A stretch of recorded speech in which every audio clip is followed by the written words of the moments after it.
Well, first of all, I would like to say thank you very much. Well, again, congratulations to SAM, Nicholas, Andreas, and Vivian for putting together, such a magnificent exhibition. We know very well what kind of work it took to do that. So I'll just dive into what I have to say. But first of all, Bengal Stream, what a beautiful name. Yes. And it's not a Bengal school, perhaps it can be, or whether it wants to be. Nicholas actually made it clear that perhaps it doesn't want to be a Bengal school, which makes it a little rigid like a school. Stream means flows, it means overflows, it means subflows, it can mean counterflows also, right? So I think it's a beautiful name. And with the diversity of work that's in the exhibition and the architects present here today, it does show the diversity of the stream, even in a small place as Bangladesh. I was trying to give a title to this talk. I wrote that piece as part of an article in 1989 just to show you that I'd been writing about architecture in Bangladesh for a while now. So who am I? I write. I think that's a very important task. Not many sort of writing is taking place. I just don't mean Bangladesh, but overall South Asia. Great writers in every field, but not many people writing in architecture. And I think it's important not just to build, design and build. It's important that a discourse happens, and the fundamental part of the discourse is writing. So, but I put this up because there was I was trying to argue that at that time, where are we? What is this collective vision going to be? In 1989, we are under the shadow of Mazharul Islam. We are part of the group called Chetana, which this is some of the examples of what came out of the Chetana Architecture Research Society, as it was called. So which by itself, it may seem very pedestrian here in Switzerland, but in 1989, to set up a research society in architecture, well, who wants to do that? Only if you can't do architecture, you set up a research society. That was the sort of the thinking that was going on. So I would like to see that since 1989, where we are. I think 1989, Chetana, which Nicholas has very beautifully demonstrated in the exhibition, that was kind of a beginning of new consciousness in architectural thinking, sort of contemporary. That was a landmark. So now, 2017, perhaps, if that was the beginning, this is a midstream, and then we are heading in some other direction. So based on that, I was wondering, so what should the discussion, my topic today should be about? Is it a kind of a look at what was going on since the 1980s to now, and therefore a kind of a revisioning of what was going on? So I'll do a little bit of historical, chronological, a little bit of thematizing of what has been going on in Bangladesh since the 1980s. Perhaps a little projectionist also, like what's coming up. So I'll do a little bit of all that. But then I thought like streaming is a good term, maybe, it's another liquid flow, streaming. But I'm preferring rising, another sort of liquid metaphor, but that things are, and it could go either way. Flood water rises, but then architects rise up to the occasion also, so that sort of a thing.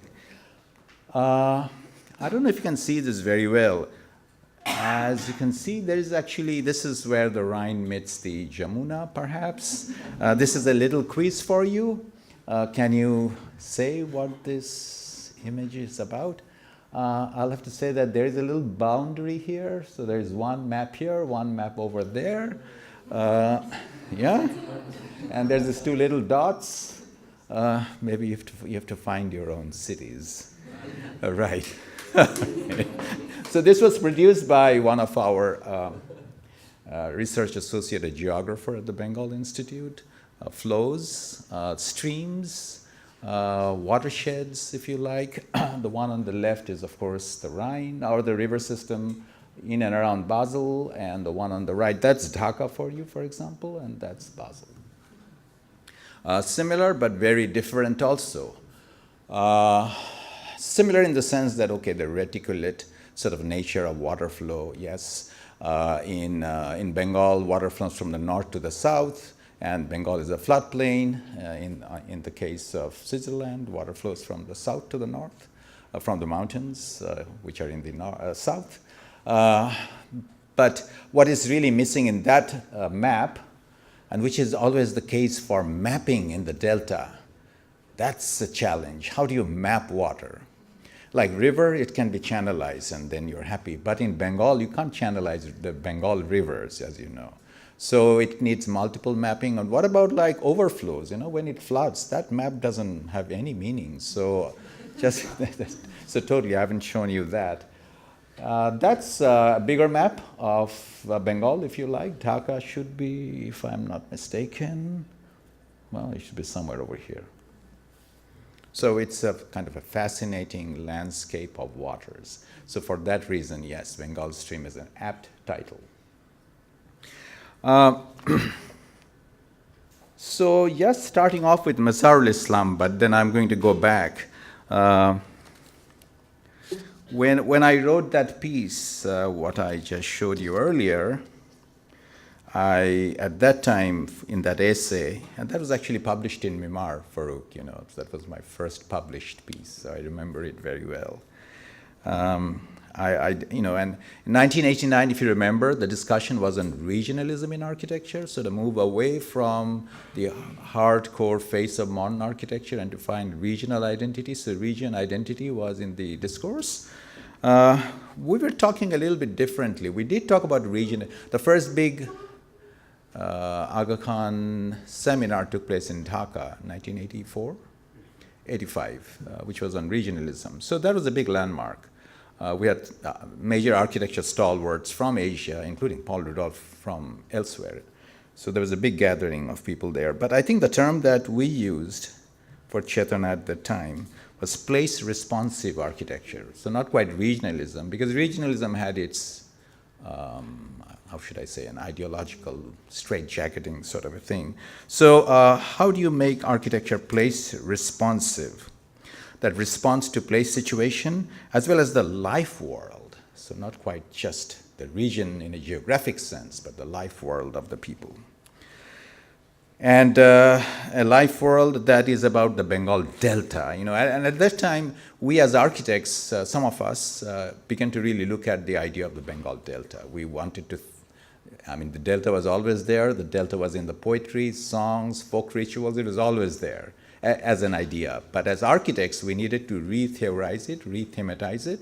So one aspect of Chetana was actually to conceptualize the Delta.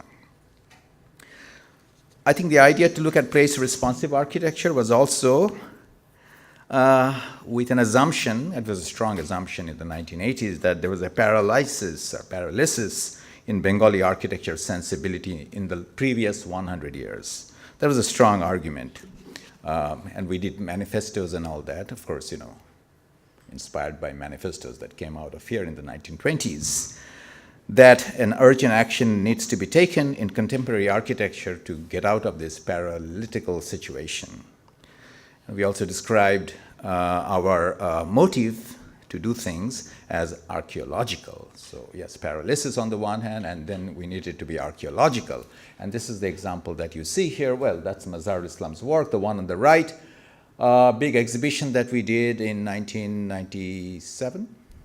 Saif, myself, and Raziul Hassan coordinated the exhibition and produced that book. That and now may seem like rather all right, but at that time I would say it was a bit of a landmark. We documented about 50 architectural monuments, which some of them were not even documented.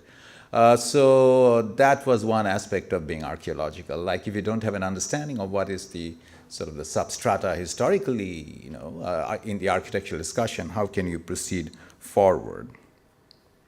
So the task was not that easy, the one that we took on in Chetana. You know, you could be an architect with a very sort of straightforward motivation, you know. You get jobs, you could do the work and move on, you know, you make wealth or become famous. But in Chetana, we took on kind of a big mission, which is how to then extract from historical layers of contradictory, conflicting ideologies that Bengal, as part of India before 1947 and after 1947 part of Pakistan and after 1971 as an independent nation state, layers and layers of ideological contradictions, confluences and non-confluences. How do you sort of derive something that is place responsive and yet not straitjacketing? And by archaeological, well, the term, as it's very clear to you, that it's not about like recovering fossils from the ground, but to restore, understand and restore cultural archetypes. So that was the agenda.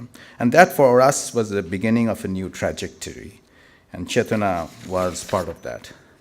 So we make an issue about it. And of course, the man who was leading that movement was Mazharul Islam, about whom I don't have to say too much today. He is well represented in the exhibition, and if you would like to know more, there are publications and all that, and there are people coming in to talk about Mazharul Islam. I would like to also correct one thing. So these are some of his earlier works, the Art College, 1953, when he was a young man of 30 years old. He did this project. A very sort of, in my view, a classic example of tropical modernism. But I'm not going to be talking about his architecture. But the idea that we say it, and people also speak about it, that with Mazharul Islam came modernity in Bangladesh, I would like to expand on that, not refute that, but expand on that. Because modernity arrived in Bengal much earlier, and in a very strong way. There was a major debate about modernity. It goes back 100 years before Mazharul Islam, in Calcutta and in Dhaka. And Calcutta and Dhaka were the centers, Calcutta especially, of course. Calcutta was the capital of British India, and that was the sort of the core of British cultural, economic, administrative activities. A deep-rooted discourse began within the English imperial cultural system, with Bengalis participating, resisting. So it was both, and that was happening in Calcutta. So there's a long lineage of modernity. If by modernity I don't mean architecturally, culturally.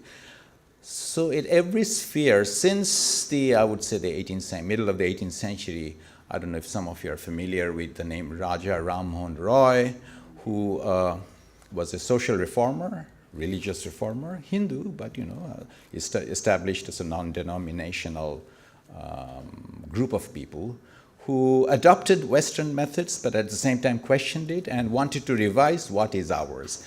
Goes back to the archaeological thing. So it was a revision, a major cultural revision of what it means to be Bengali. Even the question what it means to be Bengali came about at that time, in a major way, and it wasn't an easy question. You couldn't just say that, here I'm wearing these clothes, therefore I'm Bengali. That was not that easy. So this question of who we are goes back 100 years before Mazharul Islam. And the production of the Bengal Renaissance thinking about who we are percolated in all cultural spheres, especially literature, cinema a little later, and interestingly, architecture came much later, so 1950s. So 100 years before, in literature especially, and in Bengali, as you know, Firdaus Azim is here, she's a major sort of scholar in Bengali literature. Rabindranath Tagore, I'm sure you're familiar with that name. And there are others, but Tagore is the sort of the major stalwart in leading this discussion. So where should our allegiance be? Do you want to be ideologically bound Bengali/Indian, or you want to be global, or you want to revise your identity in some other forms or ways? So I said that, I stress that, so that you understand that modernity in Bengal, and therefore architectural modernism in Bangladesh, has a much older lineage. But with Mazharul Islam, So we can use Mazharul Islam's work to kind of go backwards to understand this, and then perhaps move forward. So why would Mazharul Islam adopt this kind of language, which, well, frankly speaking, this was not happening in Bengal or India, this sort of, language at that time. So much of, it is a bit adopted, but then revised and situated in the context of Bangladesh. Why would this modernist language be adopted by Mazharul Islam? He could have gone in a number of other ways. I mean, at that time, Mazharul Islam was ironically the only leading architect of the period. There were not even like another person in 1950s. So why would he do that? He could have done some other things. He could have reproduced colonial architecture, colonial English architecture. He could have reproduced vernacular architecture. He could have reproduced some kind of hybrid. He did neither of those. He decided that this is the way to go. A term that I have used is, that was his way of what I would say, return home. Because colonial system had created a rupture about who we are, you're standing in society. I mean, you don't even know who you are. And how do you either go back to a place that you perhaps just can't? And the way to do that, yes, interestingly, modern architecture. To Mazharul Islam, modern architecture, the language of modern architecture is a way to kind of establish new roots, rather than adopt colonial architectural language, traditional language, or some other hybrid. So I mentioned that, and I think this you need to know, that there are other modes of expression of who Bengalis were, what they were thinking. These are from movie clips. Ritik Ghatak, who is from Bangladesh, but moved back and forth between Calcutta and Dhaka. His film, 1960.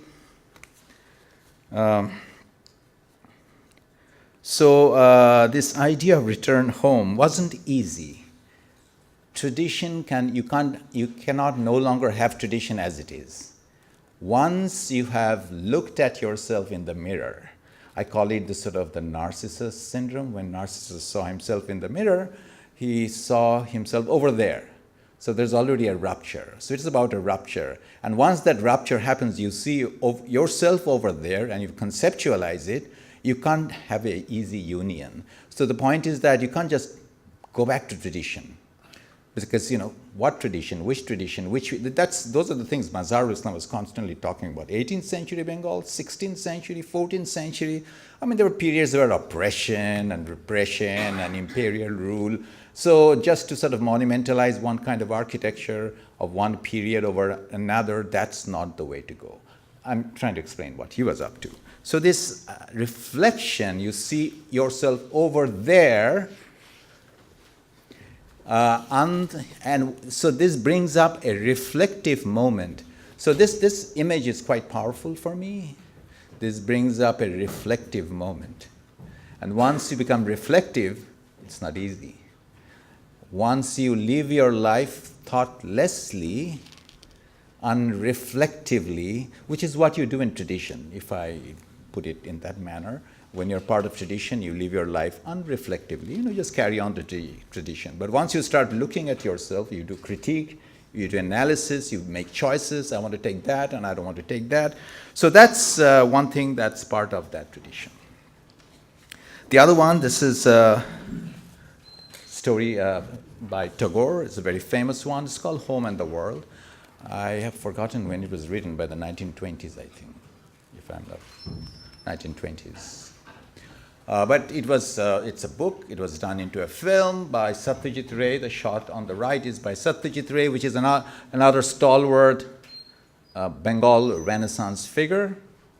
But the name itself, Home and the World, this sort of another rupture, that the home is no longer the sort of the domain of sustainability, if you like, meaning sustaining your soul, yourself, but there's the world out there also. And the world out there is not just the, like this, the world out there, that's the larger region, and the whole world out there. So how do you define yourself in this sort of oscillation between home and the world? And in Tagore's stories, I'll come back to that, women Tagore stories, and in Satyajit Ray's films, women play a major role because the domain of the home is supposedly, that's the domain of women, but they look outside. So in both Satyajit Ray's film and Ritik Ghatak films, you see this sort of, again, this oscillation with women as a powerful metaphor of what can't be any longer contained within home. So home needs to be defined by the world, and world needs to be defined by the home also. So I think with Mazharul Islam, what we see is it's not easy to go traditional. It's not easy to adopt things as they are. The question that we inherited, those of us who had the opportunity of being with him, is what to hold on to, what to abandon, and what to adopt. Yes, you need to abandon also, right? So critical thinking in architecture. And so this was the trait of the Bengal Renaissance, which I had argued in 1989, that it was a complex, and that was the nature of modern Bengali society. And it was not a very modern Bengali society, meaning from the middle of the 19th century all the way to the 1950s and 60s, and even now. It's a small nation, Bangladesh and western part of India, West Bengal. You would think that it's a very homogeneous group of people, same language, but it's not. Because within that range of oscillation, people can take different positions, what to accept and what to resist. So the modern Bengali society is a complex intertwining of acceptance and resistance of home and the world. A resistance to both the traumatic experience of colonialism, I need to resist that, and also the tyranny of tradition, because tradition is not just a wonderful thing. Tradition can and has been tyrannical. So I need to know that I need to resist both. And the condition of acceptance, what I accept, that's also twofold and complex. First of all, it involves accepting an outward voyage from a global repository. And Bengalis were doing that, since the 19th century, unlike other part of India. So there are like stories about it. I don't want to sound very Bengali nationalist here, but there was a phrase that what Bengal thinks today, India thinks tomorrow, and that was not said by a Bengali. But so, yes, Bengalis had been traveling all around. Raja Ram Mohan Roy in the 19th century in Calcutta, he, on a street in Calcutta, he did this major celebration, like invited people, celebration of what? Bolivia was being liberated by Simon Bolivar. And like in this distant, faraway South America, who cares? People didn't even know. So that was the thing, like this Bengali fascination of places elsewhere. That's why we're in Basel. So adopting things from a global repository, but carefully. Tagore had he traveled all across the world. He was inspired by Japan. He was inspired by South American practices and what have you, Irish music, but he revised them in such a way, English poetry, but it became Bengali, so in the translation, if you like. So adopting from a global repository, I'm talking about the 19th century. Why should we adopt this? So that will assure a new degree of social and intellectual liberation. So, again, back to Ram Mohan Roy. Why would you do this? Because that assures a new sort of light on how we do things. And also, so it was an outward journey. Also, it's an inward journey also in terms of acceptance. What I mentioned, archaeological, to kind of figure out one's own uncharted and taken for granted cultural strata. So that's a little bit psychological, and I will not move into that. But again, both of these things are double-edged. I mentioned that this moment of self-discovery is also a moment of distancing from the familiar. Once I discover myself that, well, here I am, I'm already removed from the milieu. Okay, so this is a paradoxical situation, which is when we, this idea of return home, within which Mazhar Islam operated. These are other sort of shots from the film Charulata. It's on YouTube if you want to look at it. I think that's one of the shots. It's a beautiful shot, and you can see Satyajit Ray. If you have seen his films, he's so meticulous in terms of details and all that. Of course, the man is the outer world. His dress, his mannerisms, he's just smoking a pipe, and the woman, in the traditional Bengali dress. And this is a very beautiful shot, and the one on the top where the man walks down the corridor, and then he takes the stair down to his office chamber. And his wife, I don't know if you can see that, she has a pair of binoculars. So that particular shot, he walks down, and she looks at him through the binoculars walking down. So that says a lot. And in this particular shot, okay, there are these three characters, the same man, if you like, westernized, the wife. The wife is the sort of the true Bengali self, torn between two identities. And then this sort of young man who comes and creates trouble in the household, relationship-wise. But he resembles the Bengali romantic sensibility coming from the sort of the rural ethos. So this triangulation is what perhaps Bengal has been about. Then this other film, I'm sure some of you may have seen this, and I would like to show this because before even we go to architecture, this needs to be said. His most well-known film, The World of Opu, this transition that was happening I would say from the 1930s, 40s, 50s, definitely with the independence of India. What Andreas was talking about earlier, the countryside, that's already, change is coming to the countryside. It's no longer the eternal village rural life. People are moving out. Opu moves to Calcutta and lives in this awful condition, smoke, fume, dirt. He stays in a little hovel of a place, while in the village he could run around abundantly. So there are two different worlds, but the choice is made, and he's not very happy about it. And then he has the flute. All these things, takes him to the rural sort of ethos. Krishna playing flute in the meadows. I like this shot very much. This is again look at the man, and Satyajit Ray could capture that. And if you look at him, this sort of reflective, oscillating, tossing and turning, this is the face of an architect in Bangladesh. Yes. What should I do now? But that's 1959. No, I'm serious. Yes. But yes.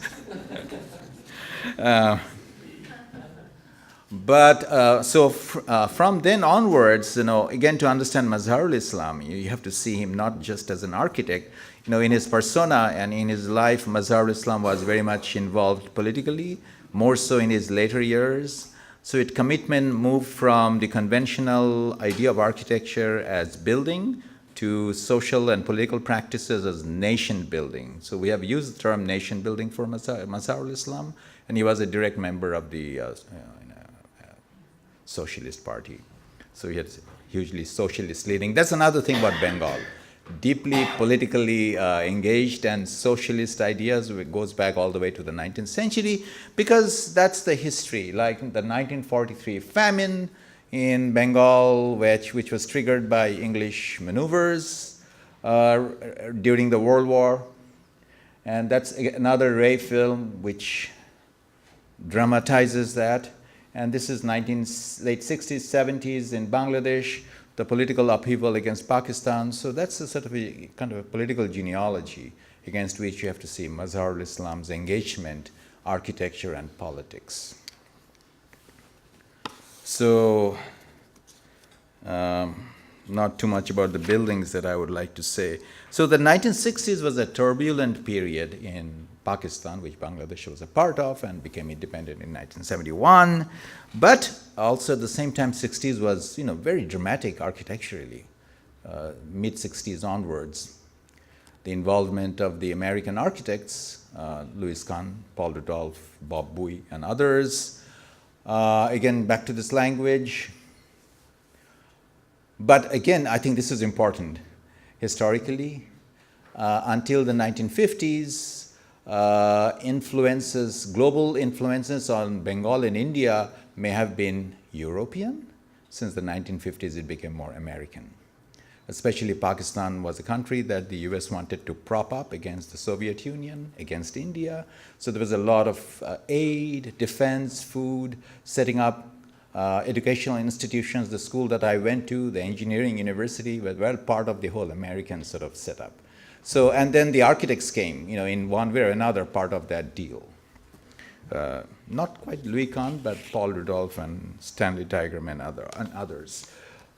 I'll just quickly show you these two images. I think it's not 1980, I think it's earlier. But nonetheless, his early work, his later work. And if you look at the language, immediately I can say a very skeletal kind of formation, and which I'm going to talk about in a second. And in his later works become very terrestrial, very layered, so big difference. Paul Rudolph, who is exhibited here, and of course Louis Kahn. What can you say about him? Not much, right? Well, maybe later. And then the generation now, with of course Bashir Bashir Bhai, as we fondly, he is a much more leading figure among the. He's still a young man, I would say, among the younger architects, but I would call it contemporary tectonic culture. And I want to emphasize this because I'll say something else about it. But yes, there are many architects who are very adept, doing very powerful work, driven, I would say, tectonically, the sort of the construction of a language that's derived and formed from a very careful understanding of architecture's tectonic language. Well, yes, I do want to say something here. Well, I've written about it quite a bit, so I don't want to go there. But one thing, Louis Kahn in Bangladesh, among the various things that he produced there, and whether you like it or not, symbolic, monumental, quasi-sacred, which he did all that. But there was a lot of critique about Kahn in Bangladesh. And I remember one that's very striking by the Italian scholar Manfredo Tafuri, that this kind of architecture, symbolic, monumental, this is 1950s, 60s. Well, Europe and America is not interested. This can now only be imported to third world countries. Tafuri, very strong. So we will see about that. Where is Tafuri and where is Kahn now? Right, who remembers Tafuri?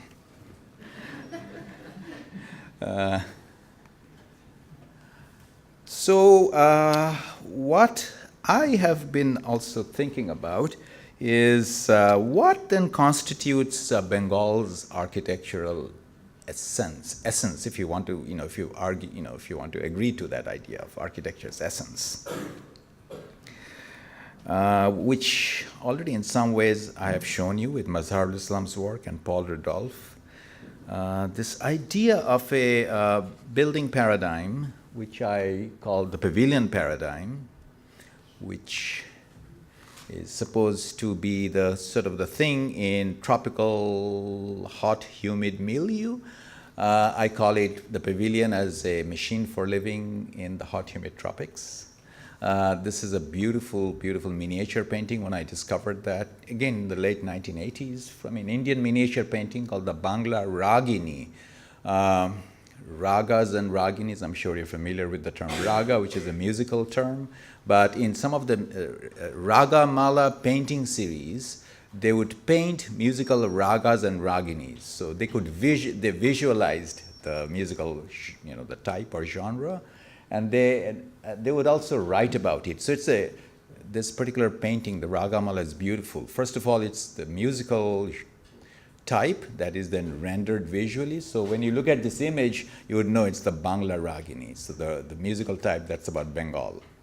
And you can see that it's about Bengal.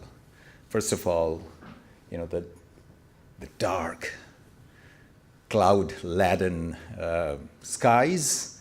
It's raining. It's all moisture. I don't see any grass around. It's already flooded, I think. It's teeming with life, earthworms, creepy crawlers, and of course, vegetation and all that. And the poor yogi found a shelter under this sort of pavilion. So this is the architecture that you need. You need to get shelter from the rain. It may sound very scientific, but all you need is cross ventilation, right? But it's a very moody kind of condition. That's, when the rain comes, monsoon, we all become moody in Bengal. So I don't know if Nicholas visited us in monsoon. You should will, right? So the pavilion paradigm. And the pavilion paradigm, well, this is a nobody builds like that anymore, a traditional Bengali hut made out of thatch, structured by curved bamboo. And again, life in a pavilion. What I mentioned that yesterday quickly is that, as I said, this exhibition is going to be a landmark. But also let us remember that Bengal architecturally also had some impact, which is a half-known story or half-narrated story, not fully known, which is this particular kind of architecture inspired the English when they landed in Bengal about 250 years ago. And they were trying to figure out, how do I live in this crazy place? How do I make myself comfortable? And they discovered that in the rural huts, just you need a roof and a little veranda, and cross ventilation. And that led to the bungalow. The word bungalow comes from the word Bangla. And bungalow now is a global phenomenon, if you like, but for a different reason. It's a sort of suburban house type villa. Villas are bungalows also. But initially, bungalows are climatic machines. This is a beautiful drawing by an artist called Kamrul Hassan. He's very famous in Bangladesh. But this particular painting hung in the wall of Mazharul Islam's office. And, I can go quite endlessly about this. First of all, it's this sort of, I think, either Nicholas or Andreas talked about porosity, the porosity of architecture and landscape. Architecture is sort of visually non-existent. It merges, transparent. Life, plants, vegetation, building, landscape kind of merge into one crazy blob. So that's the Bengali milieu. That's the bungalow which the English adopted. Life was pretty good in the veranda. They produced gin and tonic, which was not bad. And then you get all kind of variations, old and new, from rural areas, from semi-urban areas. Paul Rudolph did a sports pavilion in the Agriculture University, which is a pure pavilion. I just love the shape. And then this is a much later work, a British architectural office. So a bungalow doesn't mean that it has to be literally just a roof and nothing else. In contemporary situation, you need privacy, you need security, then how do you deal with the wall? So the idea of a porous wall, transparent wall, a latticed wall, screened wall, those are the sort of the language which architects work with. The other thing about the pavilion paradigm is that it's not just a singular building, that's what it is about. It's also about grouping or clustering. How do you do that? And that's a tradition that we need to look into. This is a report that Mazharul Islam and Stanley Tigerman, they worked together and they designed 5 polytechnic institutes starting in the 60s, late 60s. And they produced a very radical report on how do you build in this kind of situation. And this is published in the Architectural Record, 1968. These are images of the 5 polytechnics. And then this idea of grouping or clustering. So this is not an urban area, it's like semi-urban or outside, but this idea, how do you group your buildings? And with the kind of landscape condition, some of the water bodies that you see in some of the sites may already have been existing, they were existing, and how do you engage them in a new sort of landscape formation with the building cluster? So it's not about buildings, So we often look at Mazharul Islam's work and we highlight or foreground the buildings, but it's not about just the buildings, it's their placement in the site. And of course with Louis Kahn also, let us just forget that building for a while. If you go to Dhaka, there are these other buildings, and that building makes sense because of these buildings and these buildings and that whole ensemble, as I call it. It's an ensemble of various kinds of buildings with open areas, gardens, lakes, orchards, and so on and so forth. But what you see here clearly, this is a photograph from the 1960s, late 70s, okay, 70s. But what you see here are paddy fields. Because, yes, that site was an experimental agricultural ground before it became the assembly building. So while the building was being constructed, there was still the paddy fields. So I think this idea of the proximity of paddy fields and high-end architecture is something we need to return to now. That may have been accidental. And so with this idea of grouping, this is the work of Saiful Haq and Jalal Ahmed. Both are here from the 1990s. And I'm very fond of this project for a number of reasons. And I think I wrote something quite beautiful. I need to find that. Again, this is question of how do you group buildings from the pavilion and in different contexts, open rural areas and urban areas. So that's the challenge. The open rural areas were one kind of challenge, and then to have this complex organization based on the pavilion paradigm is another challenge. So Saiful Haq has been particularly attentive to the placing and grouping of his buildings. He has developed a theme for organizing his complexes that appear to be an extension of rambling rural homesteads. He's unsure. He's looking at me quizzically like, what? that are then disciplined in a new architectural format. So this is disciplined. So they're a fabric of buildings and spaces. It's not just buildings. It's a sort of a fabric of buildings and spaces, in which different independent volumes are organized in all kinds of ways. Some are enclosed, some are semi-enclosed, some are interlocked with courtyards, some are not. And sometimes they're engaged with existing ponds and orchards. One can meander from one area to another through a variety of spatial experiences that are further heightened by this presence of a kind of semi-traditional architectural elements. And there's a deliberate, subdued nature to the elements, the architectural element, deliberately subdued, rather than, look at me, I'm architecture. Intimate texture of materials and the modulation of light and shadow, going back to the archaeological. It gives a sense of belongingness, I'll argue, a feeling of having been there. So you're not thrown off. Saif can talk about it when he talks about his work, that he didn't want to do a kind of spatial experience that, utterly novel kind of architecture, but it's a sense of having been there. Okay, so complex organization, and then there are other architects who are, I'm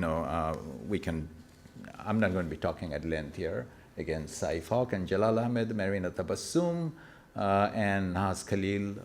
This whole idea of grouping, making complexes is one thing. The challenges, the challenges today are, I would say, I could list 2, 3, 4 challenges, and I'll pop them up randomly. One is, the idea that in Bangladesh, what makes distinctive about being an architect in Bangladesh, because you have to deal with this sort of land-water thing. this sort of fluid condition. And the term land architect is something that Louis Kahn brought up, that in this place, that's how he talked, that one needs to be a land architect, meaning you modulate land, mold land, reshape it, and perhaps it becomes a building or not a building. I think his whole assembly complex is a modulation of land. And you can see that Kahn's assembly building, and in the northern area, which was wetlands, which did not proceed as he had planned, this sort of fingers hovering over the landscape. And this is his first set of sketches. He was taken on a river, Bengal stream, and then he drew boats. He could have drawn some other things, he drew boats. Raziul Hassan, also much later, 1980s. He's the one, I mean, it's not a sensational architecture. Another architect who does things which is not about, look at me, I'm architecture, but modulation of the ground. And of course, you're familiar with Kashif Chaudhury's work.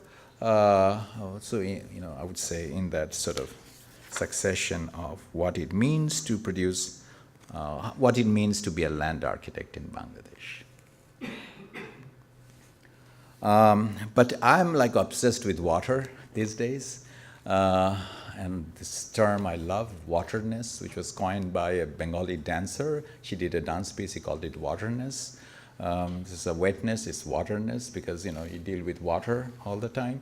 And this could be a very extended lecture, Vivian, but I'll just stop right here in a few minutes. But this whole sort of procedure that you have to deal with, it's about flux, the rivers, so this is not the Rhine, okay? The rivers in Bengal don't behave like that. You see this photograph here, next year it'll be totally different, because the rivers that run through different courses, land have been collapsed, and it's a different map. And this whole sort of business between what is wet and what is dry. Another film, this literature and film have tried to kind of visualize that, what it means to do that. So this is Dhaka, and this is just 10 minutes out of Dhaka, but it'll take you 2 hours, to get out of Dhaka if you have been there. But so how do you resolve this situation? And yeah, this is outside Dhaka, the sort of the wetlands without water, and yes, 2 inches of water makes a big difference in Bengal, and you get that. Actually, there's ground right under the boat, just like 10 inches down there. And various people who have Lindsay Bremner, who is a South African English architect, she has been working, and of course you're familiar with this project already, an architecture that works with waterness, a floating school, anchored but floating, and then a literally floating school. And I think, these are all needs to be accepted as architecture, and which we have, and so it revises and expands the idea of being an architect and doing architecture in Bangladesh. Floating school. And of course, boat making. I realized that, well, I lived in Hawaii for many years, and I kind of rediscovered Polynesian architecture. And Polynesia, there's no difference between boats and buildings. They are part of the same tectonic mechanism. And this is Bengal, Bangladesh, boat making has been, you want to take a photograph? By this man, the Frenchman, Yves Mar, who came from France, settled, and archaeological. The boat making was dying, and he re-energized the boat making crafts, and which then became part of friendship, and friendship which Kashif has been working for, Runa Khan, who is going to be coming here. Now this is a beautiful image where a boat was discovered, a 150-year-old boat, a literal archaeological discovery. A boat in one of the beaches in Bangladesh, and Yves Mar was brought in, let's haul it up, and then it was remade. So we get situations like this also, but nothing to despair. People know how to, if there is no land, we'll make rice, we'll do floating gardens, so floating houses, floating schools, floating gardens. And then architecture, and this is an architect I admire very much, Hasibul Kabir, who will be coming here. So one of his retreats outside Dhaka, and this is nothing striking, as you will see, but I find it quite striking, which is with his architecture, Kabir, Ken Gokuma has a term called weak architecture. But Ken Gokuma's architecture is not that weak, but this kind of architecture that, going back to Kamrul Hassan's painting, sort of, merges porosity, and, nothing remarkable, lean-tos, but they're all like calculated and designed. So I find Kabir's work very remarkable in that way, a kind of a new language of working with waterness. We are working at Bengal Institute through that theme of waterness, and I'll quickly end here. Dhaka is a laboratory for us, because how do you make a city out of this kind of hydrological condition? We had been doing work in creating public spaces, which is another thing, regional plan for Dhaka. One thing that we are very keen on doing, not just look at Dhaka, but the small towns and the rural countryside, and how do you kind of go through that panorama, small towns. We do cultural, sort of urban activism, as I call it, campaign. And finally, there are a whole series of work which are like socially driven, community architecture, if you like, or Anna Heringer is here. Embedded architect, you go and work and live there, and this was produced in 2007. I would like to claim it as a new kind of architecture, but architecture which is about the life world. Again, a kind of architecture which, this is quite stunning, but also it's about the community coming and building it, inhabiting it, and sort of expanding, enhancing the life world. Kabir's work, another one, working with low-income groups, communities, the $2,000 house that he has built. And then there are other architects, younger architects, which is about, finally, the commitment of a number of architects, perhaps triggered by Anna, or in any case, they were. So it's not all about the high-end architecture, but also about this sort of very modest, moderate, deliberately unremarkable architecture, which is about creating new life worlds. Thank you.